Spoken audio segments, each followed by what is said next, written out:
Hey kids, today we're doing eclipses. We're still talking about the moon and its phases, but now we're going to go to where the sun, the moon, and the earth can line up. And there are two types of eclipses. And the first one we're going to do today is called a solar eclipse, okay? And it's sort of like a moon sandwich, if you will, because the moon's going to be between the earth and the sun. So again, I'm going to draw for you. You know, I'm not the best artist. That's the sun. And then you got good old Earth. Okay. And you have the moon. And they line up. Okay. And when this happens, the moon is blocking some of the sunlight on Earth. Right? And the moon is much smaller than the earth, so the shadow that the moon is going to cast is going to be very narrow. The solar eclipses, they happen, but we don't get a chance to see them too often because it's a narrow band of a shadow. The last solar eclipse that affected the Earth was just a couple of years ago, August of 2017. And you'll see it in the second video today, how it went across the United States. And some people wanted to join in South Carolina to be a part of where it could be a bright, beautiful day, and all of a sudden it gets dark for a few minutes because the sun's light is blocked. And that's the sun, by the way. And unfortunately, people get scared. It doesn't last long. But here's what happens, okay? The moon is going in between the sun and the earth, and it casts a very dark, narrow shadow. Well, this shadow is called the umbra. It's a Latin word, okay? An umbra. This is where the sky would turn really dark. But as light is going past, it also can make a lighter shadow. Let me change colors here. This lighter shadow is called the penumbra. This is usually what people see during the eclipse, because unless you're directly here, you're not going to feel the effects of a solar eclipse, okay? People that are nearby would feel a lighter shadow, and that would be the penumbra. So the penumbra is lighter, and the umbra is darker. Now, you got to also wonder about the phase of the moon, okay? So here we are, we're standing on Earth, okay? Moon's here. Well, the sun is illuminating this side of the moon.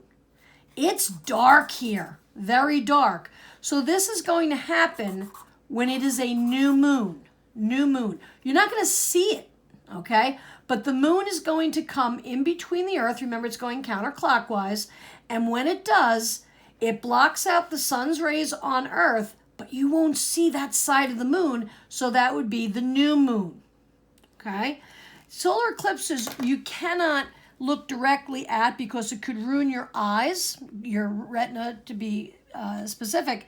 But the last solar eclipse that happened that affected New York was May 10th, 1995. And I remember that because I was taking my 7th graders on a trip to Pennsylvania, Philadelphia actually, and the principal didn't want us to go on the trip because she thought that the kids were going to be looking at the sun. And I was like, I don't think so. But we went on the trip anyway. So that's the solar eclipse.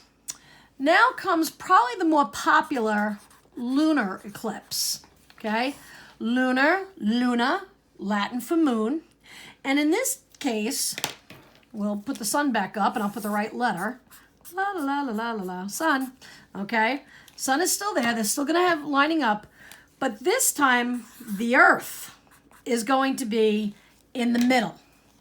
It's an earth sandwich, okay? So with the solar eclipse, you had a moon sandwich. Now you have an earth sandwich. And the lunar eclipse doesn't affect, you know, your eyes. You can look at it directly because remember, the moon is illuminated by the sun, not luminous itself.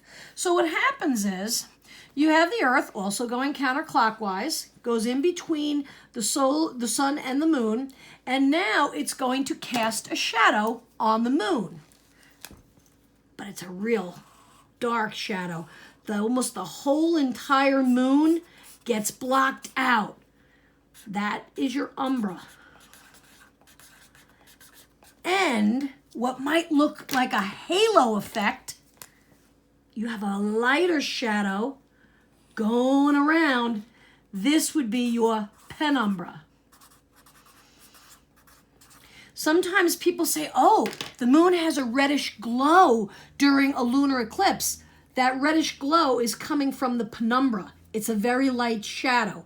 And any particles that are caught in our atmosphere would make it look like that there's a halo around it.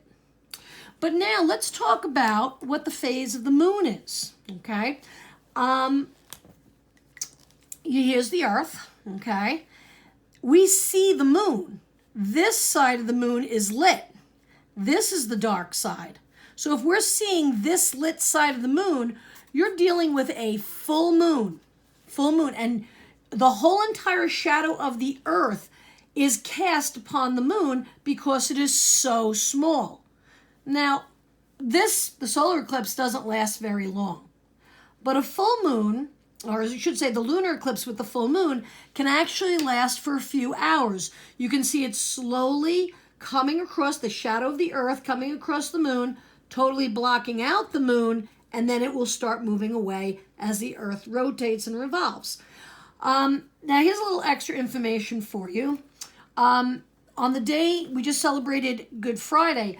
On the day Christ died, two natural phenomena happened. Number one, there was an earthquake. And number two, there was a solar eclipse. There's documentation that both those happened. And people got very, very scared because they didn't understand why did the sky get so dark when it was only 3 o'clock in the afternoon. So solar eclipse, it's a moon sandwich, new moon. Lunar eclipse, beautiful, happens with a full moon, Earth in the middle. Moon shadow on Earth, Earth shadow on the moon. A dark shadow is the umbra, and the lighter shadow is the penumbra. And you'll see on the next video how big these shadows actually are. All right, have a good day, guys.